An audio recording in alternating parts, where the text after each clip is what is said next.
Olá, como você está? Espero que esteja tudo bem. Meu nome é Edson Luiz Kuzma.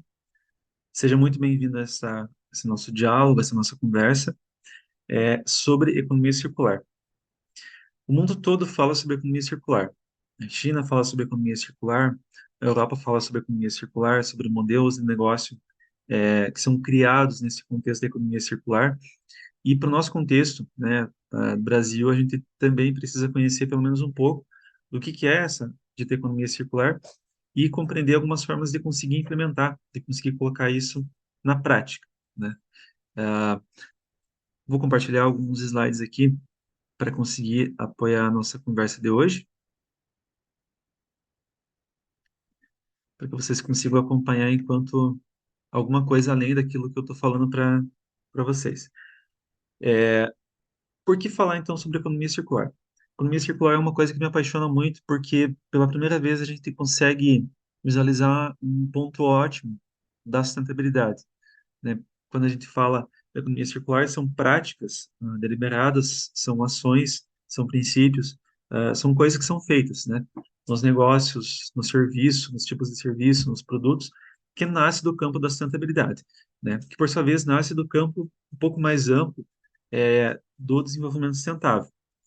Quando nós falamos de se desenvolver de forma sustentável, a gente fala da geração atual, consumir recursos, utilizar os recursos de forma que a geração futura consiga fazer a mesma coisa, né? Isso é se desenvolver de forma sustentável. Na prática, é difícil a gente conseguir visualizar o que de fato é isso, né? O que de fato vem a ser esse desenvolvimento de forma sustentável. Quando a gente fala sobre sustentabilidade em si, falamos sobre práticas que são um pouquinho mais voltadas a ações, né? É uma coisa que é um pouquinho mais visível, a gente consegue visualizar ali no negócio o que que é isso. Só que ainda tem muito discurso, né? Existe muita fala, para muitas vezes ações limitadas. Quando eu falo sobre economia circular, estou falando sobre uma coisa que já nasce da prática, já é prática. A economia circular já nasce de um ponto ótimo, de falhas de outras áreas, né?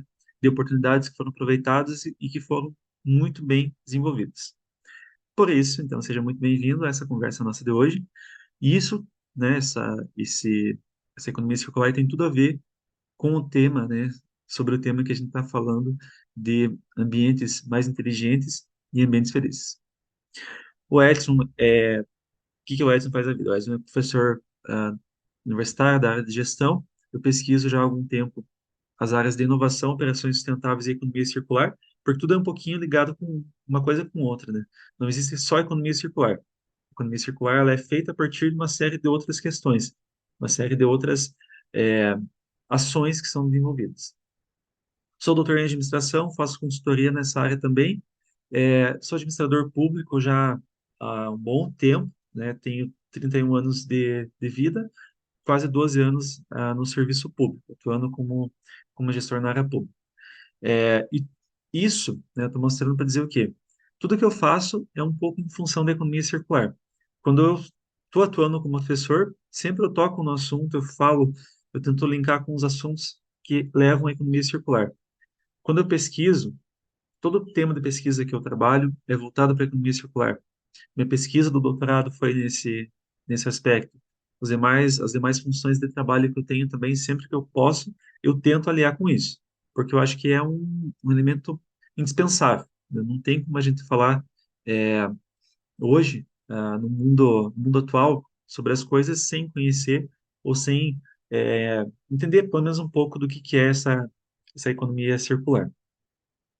Economia circular, o que é então? Ela reúne uma série de princípios, uma série de ações que fazem com que eu consiga fechar um ciclo de produção. O que é isso, né? Tentar explicar tudo que fala aqui, vou tentar explicar de forma bem prática, né? Para que eu não fique rodeando aí com conceitos ou com questões metodológicas, né? A economia circular, ela fecha um ciclo de produção de uma economia que hoje é tradicional, que ela é linear. Nessa economia linear, o que acontece? Os recursos são extraídos em um dado momento da natureza, né? Recursos são processados, se transformam em produtos, esse produto é vendido, né? Ocorre o consumo, a venda, o ciclo de utilidade dele acaba ali, depois que o produto deixa de ser útil, aquele produto, componente, serviço, seja o que for, ele vira lixo, né? Ou seja, existe um ponto em que o recurso é extraído, no final um ponto onde o recurso é descartado. Esse descarte gera lixo. E o que que é o lixo? O lixo é um passivo ambiental gigantesco, que ocupa espaço e causa dano ambiental. E na concepção da economia circular, o lixo nada mais é que um tipo de recurso que ele está alocado de forma errada, né? Tudo que existe de recurso, mesmo o lixo, ele pode ou deve ser utilizado como uma forma de recurso. Isso não quer dizer a gente pegar o lixo, né, o lixo, e trabalhar com aquilo. Não. A gente trabalha com uma noção de você criar um produto, né, novo, diferenciado, desde o seu design, pensando no quê? No descarte.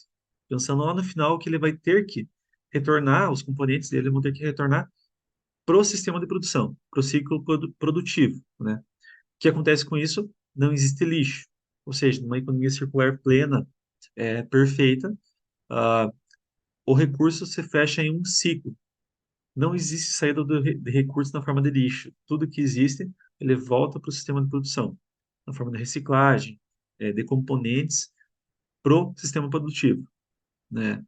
Eu falo sobre economia circular, no contexto de ambientes mais inteligentes, de ambientes mais felizes, de cidades inteligentes.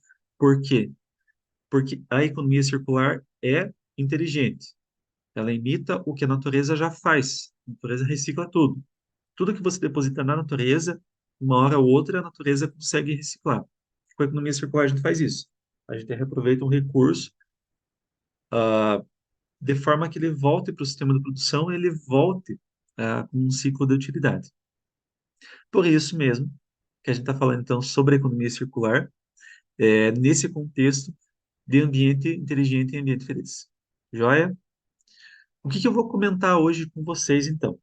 Eu vou trazer uma experiência prática que eu tive com a minha pesquisa de doutorado.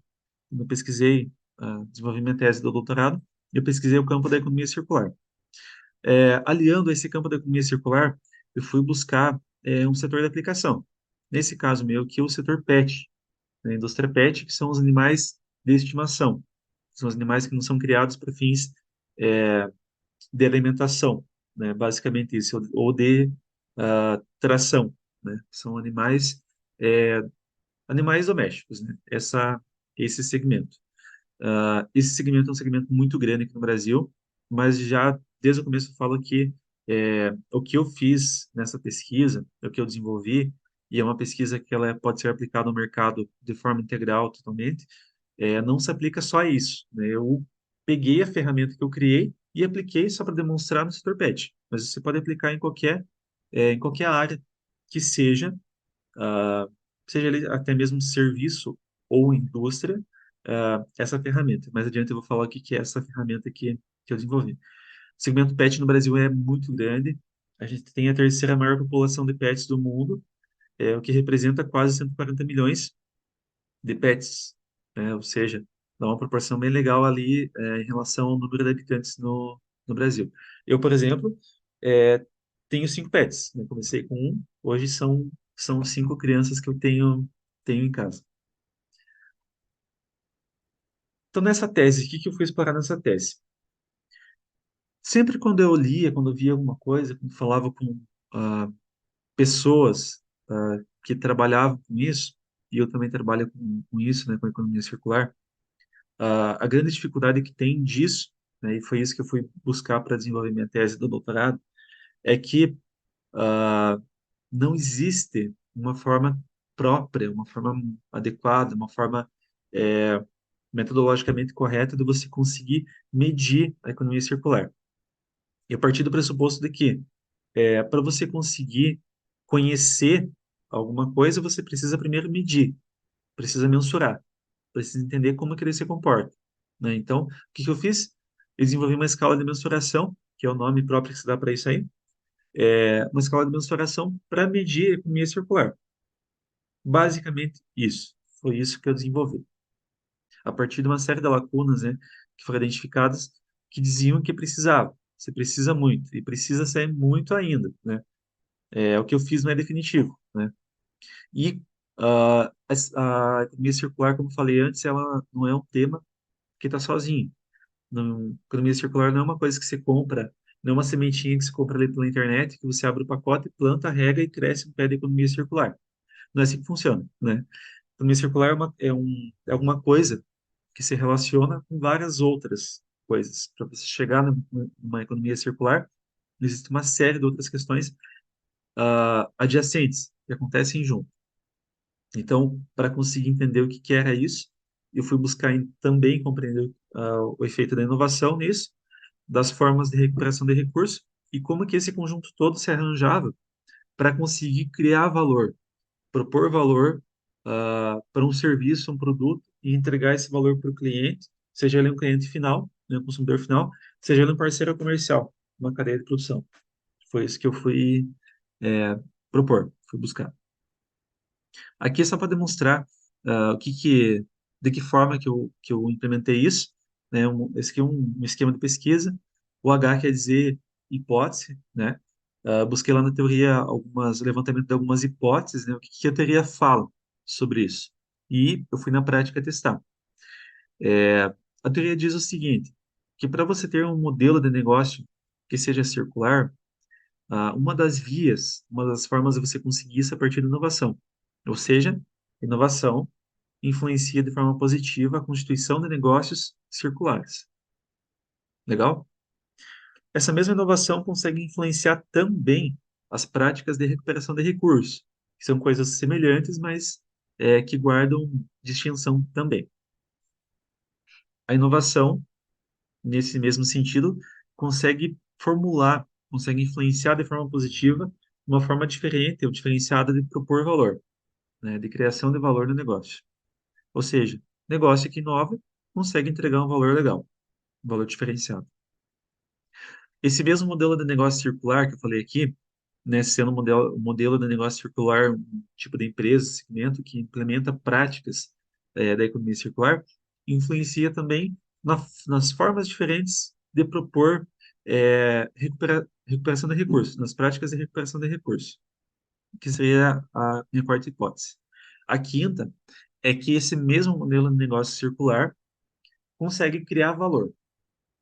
Esse, eu acho que é a principal hipótese que foi levantada, que deu um resultado muito interessante, porque mais adiante a gente vai ver se isso de fato se confirma ou não, mas a lógica teórica é a seguinte: se eu tenho um modelo de negócio que é circular, eu consigo propor valor melhor, valor adicional, valor diferenciado. Essa é a lógica dessa hipótese.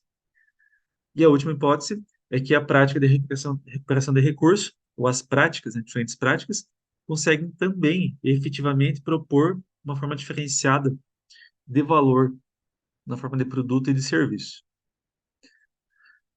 Para conseguir, então, medir o que que era isso, eu fui, antes disso, identificar o que que era cada uma das coisas. Na inovação, o que que é inovação? Inovação pode ser muita coisa, e realmente muita coisa é inovação, assim como muita coisa não é inovação, né? Eu fui identificar, então, nesse contexto, para entender realmente como que as coisas são, eu fui compreender inovação a partir do quê? Inovação em produto, né, quando tem uma transformação, uma modificação substancial no produto, inovação em processo, toda empresa tem processo, isso é fato, a empresa pode ser só de serviço, mas ela tem processo junto. Inovação tecnológica, que envolve aquela base do hardware e do software, né, para as coisas funcionarem. Inovação organizacional, que fica evidente em qualquer tipo de empresa, toda empresa tem um tipo de estrutura, né? E existem formas diferentes de inovação nesse contexto. Inovação em marketing, né? Você conseguir convencer ele, teu cliente, teu parceiro a comprar as coisas suas. E isso entendido por inovação. Quando eu falo sobre modelo de negócio da economia circular, eu falo sobre alguns tipos de práticas, de ações. Essa estrutura que tem aqui é a dita estrutura Resolve, que é uma estrutura, uma das mais reconhecidas que tem, que dizem que um modelo de negócio, para ser circular, ele tem que fazer o quê? Ele tem que propor formas de regeneração dos produtos, né? Ou seja, não é usou, acabou a utilidade jogou no lixo, você tem que regenerar aquele recurso, você tem que compartilhar recursos, espaços, conhecimento com outras empresas para que você consiga trabalhar no ambiente circular. Você tem que trabalhar de forma otimizada, né? Ou seja, você tem que usar o recurso da forma correta, da forma eficiente, não pode gastar, não pode desperdiçar, tem que ciclar. O que que é ciclar? É você criar formas gradativas de você conseguir reinserir no sistema de produção os materiais, né? Não gerar lixo. Isso é ciclar. E virtualizar. A lógica aqui é que quanto mais virtualizado o serviço, ou o produto, ou a loja, ou o modelo de negócio, maior vai ser a tendência dele pro circular, pro campo da economia circular. Quando eu falo sobre recuperação de recursos, tem uma série de possibilidades que podem ser exploradas. Aqui tem algumas delas, né? De forma poética, todas elas começam com a letra R, R, recusa, reparo, inovação, reciclagem. Talvez a reciclagem seja uma das mais conhecidas que a gente tem.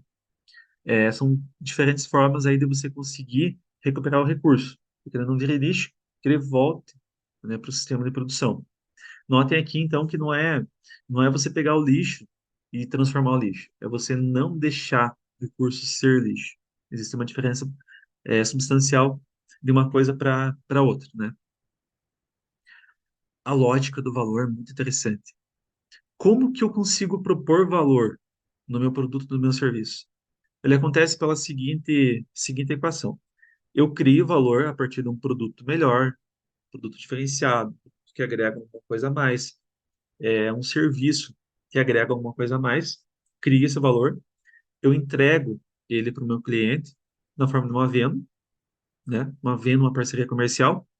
A partir disso, eu tenho, da entrega do valor, eu tenho o retorno, que é a captura do valor.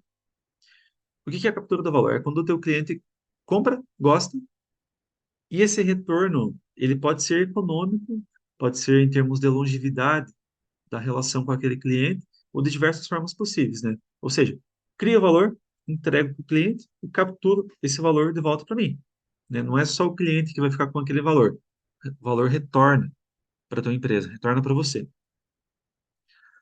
E um dos retornos que se tem é o retorno financeiro, né, daquela transação, daquela venda. Essa é a estrutura que compõe a ideia, né, a noção de proposição de valor. Vou contar um pouquinho como que foi a execução dessa pesquisa, né? Porque até agora eu falei só de teoria, né? Falei o que a teoria diz sobre o que que é a economia circular, de que forma que ela se arranja com outras coisas. O que que eu fiz? Eu peguei isso aí e eu fui testar isso com empresas. Segmentei para o setor pet porque empresas de diferentes setores têm comportamentos diferentes, né? A gente tem setores aí, por exemplo, setor dá só um exemplo, setor da energia solar, que é um setor que já nasce nesse contexto, né? Tem setores um pouco mais conservadores, que eles têm que ser transformados, que deve existir uma transição. O setor PET é um setor neutro, né? Um setor que tá aí entre meio. Fui coletar dados, então, com 9.000 e poucas empresas, entrei em contato com essas empresas, né? Obtive o retorno de 1.600 respostas, e no final usei quase 1.400 respostas, né? Por questões ali de método, eu acabei excluindo algumas. Ou seja, o que me foi respondido não foi respondido por uma, duas, três, quatro pessoas. Foram 1.389 gestores e gestoras, funcionários que trabalham na área de gestão, proprietários de empresas desse segmento, que me responderam. E a partir disso, que eu formulei o meu entendimento, né, da minha tese sobre como que se comportava cada um daqueles elementozinhos ali que a gente viu antes. Joia? Aqui uma tabelinha só para demonstrar que o negócio ficou grande, né? O modelo ele ficou interessante, tem um monte de coisa que compõe isso aí, não é só uma coisa ou outra. É, e aqui eu tenho exemplificado, por exemplo, ali no meio, na coluna do meio, nós temos inovação em produto, começa com inovação em produto e acaba lá no final com a captura de valor. E no último item no última coluna dos itens, nós temos o quê? Nós temos a numeração, a quantificação disso em itens. Como que eu fiz? Eu criei perguntas, eu criei questões e a pessoa avaliou aquilo ali conforme acontece no seu negócio. Com isso eu consegui fazer o quê? Eu criei uma forma, uma ferramenta que ela pode ser usada para medir como que está a economia circular, como que está a inovação, como que está a proposta de valor em outros negócios. Porque eu criei e eu validei.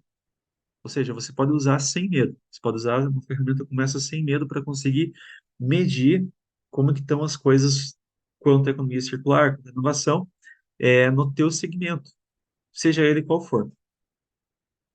Esse era o meu objetivo de pesquisa, conseguir fazer isso, conseguir fazer uma ferramenta universal que outras pessoas conseguissem usar. Para conseguir fazer isso, eu trabalhei com muita gente. ah, Aqui nesse caso, uma das etapas que eu utilizei na minha pesquisa, que eu executei, foi buscar opinião sobre essa ferramenta que eu criei, com mais de 100 especialistas, né? O que que são esses especialistas? São pessoas que conhecem mais do que eu sobre cada uma das áreas específicas, inovação ou outra área, e eles avaliaram no questionário. E cada um deles propôs uma coisa, e no final eu cheguei num trabalho que foi num questionário que foi trabalhado com muitas e muitas mãos, né? Eu fiz, e muitas pessoas interviram, de forma que ele ficasse quanto mais próximo ah, da realidade, melhor.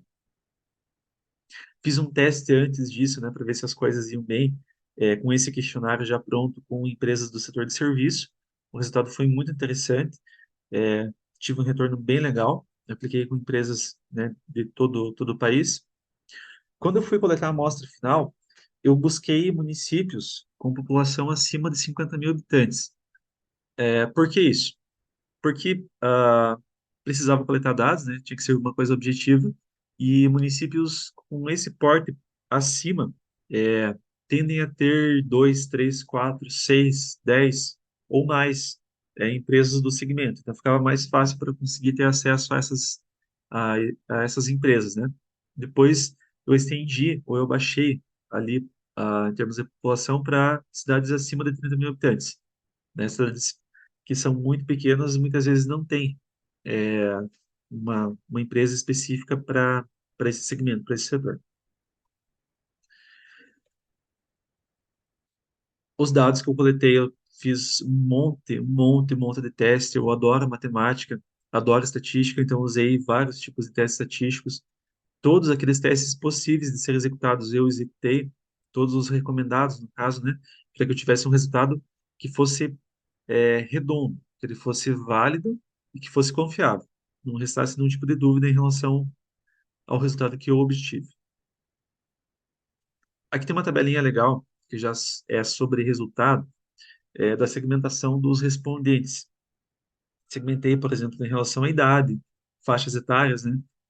Gênero, escolaridade, tudo isso influencia no tipo de resposta, tem que ser considerado, né, como elemento de pesquisa. Segmentei também por tipo de segmento dentro do setor PET. O setor PET é um segmento mais específico, e dentro desse segmento identifiquei que existem subdivisões de tipos de empresa. Por exemplo, empresas que são dedicadas à alimentação animal, que é pet food, pet care, que são as empresas que fornecem elementos de cuidados, por exemplo, shampoo. Hoje existe uma infinidade de produtos para desse segmento, o segmento dos que mais cresce, desde que não envolvam medicamentos, né? Daí os medicamentos já estão no Pet Vet, que é a área da veterinária, assim como tem o Pet Serve, que são as empresas de serviço que atuam no segmento pet. Hoje tem o Tel Pet, tem Crash Pet, tem tudo pet, né? E isso é uma coisa muito boa, porque esse campo tem muito para crescer. Tem muita empresa ainda que pode abrir, que vai se dar muito bem nesse campo. Segmentei, inclusive, em relação a isso para conseguir entender como que estava em cada um dessas áreas.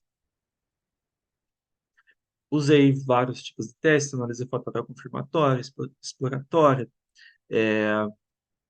a modelagem de equação estrutural, que é um tipo de elemento estatístico que é muito bom. que ele é muito preciso nos resultados. Essa tabela aqui demonstra alguns dos resultados finais que eu tive, resumindo, né, colocando em linguagem normal. Essa tabela quer dizer que o modelo que eu testei, que a modelagem estrutural que eu fiz, ela está aceitável, que ela ficou boa, ou seja, é a estrutura teórica que eu criei e o teste, conforme eu conduzi, os resultados que eu obtive, eles são confiáveis. Você pode utilizar esse resultado como confiável para chegar nessas outras tabelas aqui que são o coração do trabalho. Essas tabelas, o que que dizem, né? Tabelas cheias de números aqui. Eu apresento aqui, de fato, as hipóteses que foram testadas. H1, H2 até H6. Aquelas hipóteses lá no comecinho da figurinha que eu mostrei para vocês. No final, na última coluna, nós temos uma coluna que diz resultado. E aqui diz que todas as hipóteses foram suportadas. O que que quer dizer uma hipótese suportada? Quer dizer que a relação ela existe e ela é positiva. De fato, aquilo se confirmou. Então, para todos os testes, todas as hipóteses que eu levantei, o negócio ficou confirmado. Confirmou-se que era assim que funcionava. Vou dar só um exemplo, né? Primeira linha aqui, a inovação, de fato, né, confirma-se isso, inovação influencia na proposição, na criação de modelos de negócio de economia circular. Esse é um resultado de pesquisa, né? E isso foi suportado, quer dizer que, de fato, isso acontece, assim como todas as demais hipóteses que foram testadas, né? O legal é que daqui também a gente consegue ver o peso da significância. O que que é isso? O que que é peso da significância? O peso, ele mede quão forte a relação é. Então, todas as relações que eu testei, a relação mais forte que existe é esta aqui, H5. O que que essa relação diz, né? Que pesou 0,5. 0,5, a segunda maior forte, né? A inovação e é, essa outra aqui. Vamos começar pela primeira mais forte. A inovação, ela influencia muito a criação, a proposição de modelos de negócio de economia circular. Ou seja, se eu quero ter um negócio circular, vamos supor que eu não tenho. Tem um negócio que não tem muita coisa implementada em relação a isso. Como que eu vou fazer isso? A partir da inovação. Com práticas legais de inovação, você consegue chegar, transformar teu negócio para que ele de fato seja circular. A outra hipótese que tem relação com isso daqui diz o seguinte, que se eu tenho um modelo de negócio circular, eu consigo entregar uma proposta de valor aprimorada para o meu cliente. Isso é bom? Isso é excelente. Se o modelo de negócio circular consegue entregar uma proposta melhor para o meu cliente, isso quer dizer retorno, isso quer dizer ganho, isso quer dizer viabilidade. Como é que eu consigo isso, então? Pela inovação, eu consigo criar um negócio circular, transitar no negócio para um modelo circular, e esse modelo circular consegue entregar um valor melhor. E não é só dinheiro, gente. Dinheiro não é tudo. Recurso financeiro não é tudo, né? Ao longo do tempo, essa projeção de criação, entrega e captura de valor, ela é mais benéfica para o negócio do que o próprio recurso financeiro imediato, né? Ou seja, inovação cria ou fomenta um modelo de negócio circular e esse, por sua vez, entrega um valor melhor para o cliente, um valor aprimorado. Isso ficou provado, né? Nesse caso aqui, com 1.400 empresas, ficou provado que essa relação existe e ela é muito forte, né? Uma relação forte mesmo. Isso é um resultado que tem que ser levado pro coraçãozinho nosso, né? Pro coraçãozinho aí de quem tem uma empresa. E essa última tabelinha que diz o quê? Diz que o modelo também confirma que o modelo ele é válido, que o peso dele tá bom, tá relevante. Joinha? Qual que é a implicação gerencial prática disso aí? Além daquilo que eu já falei, né? É, eu acho que a maior implicação que a gente pode tirar daqui é a seguinte: ao passo que existe uma forma de medir como que está a inovação, como que está a economia circular, você consegue medir no teu segmento. Você consegue identificar lá no teu segmento, no teu tipo de empresa, no teu mercado, né? Não são os teus concorrentes, é você, como que estão as coisas. A partir do momento que eu consigo medir, eu consigo projetar ações, decisões de gestão legais, para conseguir melhorar aquilo que está bom e aprimorar aquilo que já está bom também, né? Esse é um achado de pesquisa, um achado, uma evidência dessa pesquisa. Outra questão está linkada justamente com isso e justifica o porquê fazer isso, né? Está linkada com isso que eu falei anteriormente. Com inovação, consigo ter um modelo de negócio que é circular e consigo entregar valor. Se eu consigo fazer isso, por que não, né? Se a lógica do mercado é assim, por que não fazer? Por que manter meu negócio tradicional, linearzinho, né? Gerando um monte de lixo, ah, enfim, né? Tem N questões aí. Talvez se a gente não consegue se sensibilizar isso pelo ponto de vista é, das pessoas do meio ambiente, vamos ver isso do ponto de vista econômico, né? Que tudo está interligado, né? Que com a transformação desses negócios, conforme estão, a gente consegue criar um mundo aí para as futuras gerações um pouco mais, um mundo melhor, um mundo mais humanizado e com uma perspectiva mais inteligente de como que as coisas são, de como que as coisas podem ser e de como que as coisas podem acontecer. É, esse é o meu resultado de pesquisa, né? Tentei ser bem objetivo. Eu poderia falar talvez dias aqui sobre cada uma das coisas que eu consegui ler nesses resultados, porque tem muita coisa específica que pode ser abordada, mas de modo geral é isso, né? A economia circular, ela acontece via inovação, ela acontece via recuperação de recursos e tudo isso no arranjo consegue criar um valor melhor, né? E se o mundo precisa falar sobre economia circular, se o mundo está falando, nós também precisamos falar sobre economia circular, falar nas nossas empresas, falar na academia, falar é, nas nossas rodas de conversa, né, para que surjam ideias cada vez mais inovadoras e para que a gente consiga crescer, né, que a gente consiga cada vez melhorar isso, né, melhorar esse mundo onde a gente vive. E isso tudo está ligado com o quê? Com a noção, né, que a gente precisa ter, que a gente precisa incutir em tudo que a gente faz, de criar um ambiente mais inteligente. A partir disso, a gente vai conseguir cada vez mais um resultado melhor para tudo. Joia, pessoal? Espero que eu tenha sido bem claro no objetivo. Me coloco à disposição caso alguém queira conhecer mais sobre a economia circular. É um tema que me encanta bastante. Então, podem ficar à vontade para mandar mensagem, para mandar e-mail, pode ficar à vontade para qualquer coisa. Já esse é, é uma conversa boa, uma conversa sadia que, eventualmente, se vocês quiserem ter comigo, a gente pode conversar muito sobre isso. Agradeço a atenção de todos vocês e até uma próxima oportunidade.